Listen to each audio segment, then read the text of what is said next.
नीतीश कुमार ने 6 मंत्रियों से इस्तीफे मांगे, जिसके बाद हड़कंप मच गया। अब क्या डिप्टी सीएम सम्राट चौधरी भी इस्तीफा देंगे? और अगर नहीं देंगे तो नीतीश कुमार क्या करेंगे? पलटी मार जाएंगे? डैमेज कंट्रोल करने के लिए अमित शाह बिहार पहुंचे तो वहां पर 4 बार के जो विधायक थे उन्होंने इस्तीफा दे दिया। ऐसे में नीतीश कुमार क्या करने वाले हैं, इसको लेकर चर्चा तेज है। मेरे साथ प्रियंका मेरी सहयोगी मौजूद है। प्रियंका, बहुत बहुत स्वागत है आपका। प्रियंका, अमित शाह बिहार पहुंच रहे हैं, बहुत ही उथल पुथल का माहौल है। नीतीश कुमार क्या करने वाले हैं? क्या पलटी मारेंगे या नहीं मारेंगे? इस पर सस्पेंस। काफी कुछ खबरें निकलकर सामने आ रही है हिमांशु, जैसा कि आपने जिक्र किया कि एक बार फिर से पलटी मारने की खबरें जोर पकड़ रही हैं। आपको बता दें, जैसी खबरें हैं ऐसे हालातों में नीतीश कुमार के लिए अब पलटी मारना जरूरी से ज्यादा मजबूरी बनता हुआ नजर आ रहा है। जैसा कि आप जानते हैं कि कुछ ही दिनों में बिहार चुनाव की तारीखों का ऐलान होने वाला है। साल के आखिर में बिहार में चुनाव है, लेकिन ठीक उसके पहले एनडीए के जो कार्यक्रम है उसमें लात घूंसे चल रहे हैं, एक दूसरे को कुर्सियां जलाकर मारी जा रही है, हाथापाई हो रही है। और ये कोई और नहीं कर रहा है, एनडीए के ही लोग कर रहे हैं। भारतीय जनता पार्टी और जेडीयू के कार्यकर्ता आपस में भिड़े जा रहे हैं, जेडीयू के कार्यकर्ता एलजेपी के कार्यकर्ता आपस में भिड़े जा रहे हैं। आलम तो ये हो चुका है कि भारतीय जनता पार्टी के विधायक दौड़ाए जा रहे हैं, सांसद भाग रहे हैं और मंत्री तो भाषण दिए बिना ही वापस लौट जा रहे हैं। ये हाल हो चुका है एनडीए के कार्यक्रम का। आपको बता दें हिमांशु, आज ही की खबर है, खबर ये निकलकर सामने आई है कि मुजफ्फरपुर में लोजपा सांसद बीना देवी की बेटी और जेडीयू के नेता आपस में ही मंच पर भिड़ गए, कुर्सियां एक दूसरे को चलाकर मारी गई हैं। तस्वीरें आप देख सकते हैं। फिलहाल मैं आपको बता दूं, जहां एक तरफ बगावती सुर है, हाथापाई हो रही है और तो और इस्तीफों की झड़ी लगी हुई है, इन सब के बीच खबर ये निकलकर सामने आ रही है कि जेडीयू के कार्यकर्ताओं पर एक्शन हुआ है। अब इसी को लेकर बवाल खड़ा हो गया, क्योंकि जेडीयू और भारतीय जनता पार्टी के कार्यकर्ता आपस में भिड़े जा रहे हैं और एक्शन सिर्फ जेडीयू के कार्यकर्ताओं पर हो रहा है। फिलहाल इसको लेकर जहां एक तरफ नीतीश कुमार ने कमान संभाली है, वहीं दूसरी तरफ मैं आपको बता दूं, गृह मंत्री अमित शाह 8 दिनों में दूसरी बार बिहार दौरे पर हैं। खबर ये निकलकर सामने आ रही है कि अमित शाह बिहार पहुंचे हैं, मीटिंग पर मीटिंग करने वाले हैं और डैमेज कंट्रोल करने वाले हैं। जो गुटबाजी है उसको खत्म करने के लिए मूल मंत्र देने के लिए पहुंचे हैं। अब अमित शाह बेचारे गए थे मूल मंत्र देने के लिए, लेकिन उन्हीं के साथ खेला हो गया, या फिर यूं कहें उन्हीं की डबल फजियत हो गई है। खबर ये निकलकर सामने आ रही है कि गृह मंत्री अमित शाह के बिहार पहुंचते ही 4 बार के भारतीय जनता पार्टी के विधायक जनार्दन यादव ने इस्तीफा दे मारा है। और ये कोई हवाई बात नहीं है हिमांशु, खबर निकलकर सामने आई है, बाकायदा बिग ब्रेकिंग चलाई जा रही है कि अमित शाह के बिहार के दौरे से ठीक पहले भारतीय जनता पार्टी को बड़ा झटका लगा है। तो फिलहाल इन खबरों से आप अंदाजा लगा सकते हैं कि किस तरीके से चौतरफा बगावत मची हुई है। अभी कुछ ही दिनों पहले जब गृह मंत्री अमित शाह बिहार गए थे तो खबर ये निकलकर सामने आई थी कि नीतीश कुमार के साथ 20 मिनट की बातचीत हुई है और इस बातचीत में सीटों का जो शेयरिंग का फॉर्मूला है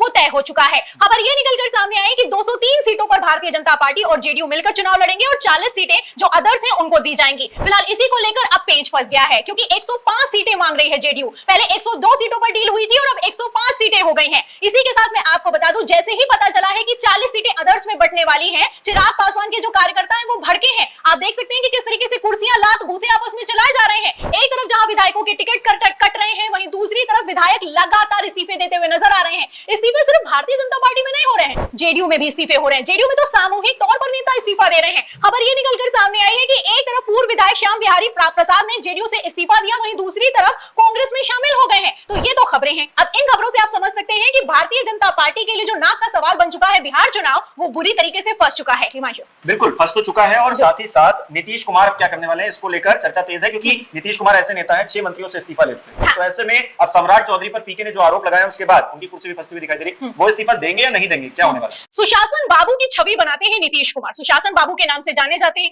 आप अच्छे से जानते हैं कि अपनी सरकार में नीतीश कुमार ने अपने ही 6 मंत्रियों से इस्तीफा ले लिया, जितिन राम मांझी तक से इस्तीफा ले लिया, जिस केस को लेकर बाद में जितिन राम मांझी को क्लीन चिट मिल गई थी। अब इसी को लेकर पेच फंस गया है। खबरें चलाई जा रही हैं कि पहले तो नीतीश कुमार ने अपने 6 मंत्रियों से इस्तीफा ले लिया था, अब क्या सम्राट चौधरी से इस्तीफा ले पाएंगे, दिलीप जायसवाल से इस्तीफा ले पाएंगे? आपको बता दें, प्रशांत किशोर ने गंभीर आरोप लगाए हैं। प्रशांत किशोर ने कह दिया है कि सम्राट चौधरी 7वीं पास है, मर्डर केस में जेल जा चुके हैं, दिलीप जायसवाल पर भी घोटाले के आरोप हैं और तो और अशोक चौधरी भी घोटालेबाज हैं। इसको लेकर जैसे ही प्रशांत किशोर ने आरोप लगाए, बवाल खड़ा हो गया। फिलहाल अगर देखा जाए हिमांशु, यहाँ पर गौर करने वाली बात यह है कि जो प्रशांत किशोर है वो तो विपक्ष में है, वो तो आरोप लगाएंगे ही, लेकिन बवाल इस बात को लेकर खड़ा हो गया है क्योंकि भारतीय जनता पार्टी के नेता निकलकर सामने आ रहे हैं और बोल रहे हैं कि अगर तुम साफ सुथरे हो तो बयान देना चाहिए, एक्सप्लेनेशन देना चाहिए।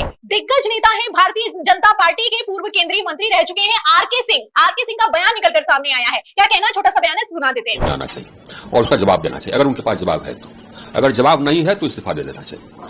अब जैसे प्रशांत किशोर ने आरोप लगाया दिलीप जायसवाल कि हाँ साहब हत्या में इन्वॉल्व थे, ये आरोप लगाया कि उन्होंने कोई मेडिकल कॉलेज पर ये कब्जा कर लिया अवैध रूप से, माइनॉरिटी मेडिकल कॉलेज, उसका उत्तर देना चाहिए अगर उनके पास उत्तर है तो।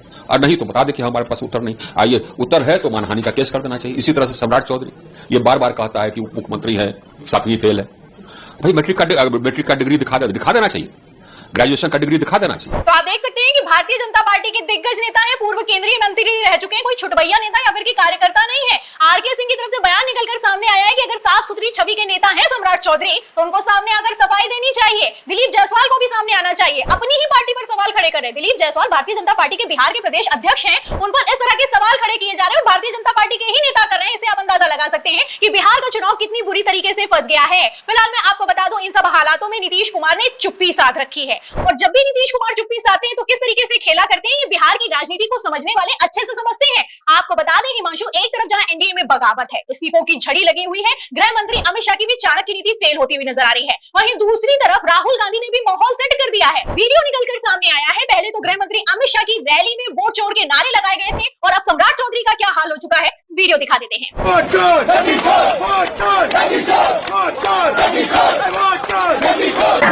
तो आप देख सकते हैं ये सम्राट चौधरी का हाल हो चुका है, चढ़े हैं बस पर चुनाव प्रचार करने के लिए और पब्लिक सामने नारे लगा रही है कि वोट चोर गद्दी छोड़। यहाँ पर सम्राट चौधरी थोड़ा लजाते हैं और किस तरीके से शर्माते हुए पीछे हट जाते हैं, वीडियो में साफ दिखाई दे रहा है। तो साफ दिखाई दे रहा है कि किस तरीके से बिहार का चुनाव फंस चुका है। आपको बता दें हिमांशु, अगर बिहार के चुनाव की बात की जाए तो ये गृह मंत्री अमित शाह की नाक से ज्यादा प्रधानमंत्री नरेंद्र मोदी की कुर्सी का सवाल बन चुका है, क्योंकि बिहार चुनाव में अगर थोड़ा भी ऊपर नीचे हुआ तो मोदी जी को मार्गदर्शक मंडल में शामिल होने से कोई नहीं रोक सकता है। प्रियंका, खेल तो हो गया और शायद यही खेल अब सामने दिखाई भी दे रहा है। भारतीय जनता पार्टी जिस तरह से स्ट्रेटेजी बना रही, 10-10 हजार रुपए महिलाओं के खातों में भेजना पड़ रहा है। बताइए, 11 साल से आप केंद्र में हैं और 2 दशकों से आपकी सरकार चल रही, कुछ समय को अगर छोड़ दें, लेकिन अब महिलाओं को पैसे दे देकर आप वोट अपनी तरफ करने की कोशिश कर रहे हैं, तो कहीं ना कहीं अपने आप में परिस्थितियां बहुत गंभीर होती जा रही है भारतीय जनता पार्टी के लिए, एनडीए खेमे के लिए। आप इस पर क्या राय रखते हैं हमें कमेंट करके जरूर बताइए। इस वीडियो को लाइक कीजिए, शेयर कीजिए और हमारे चैनल को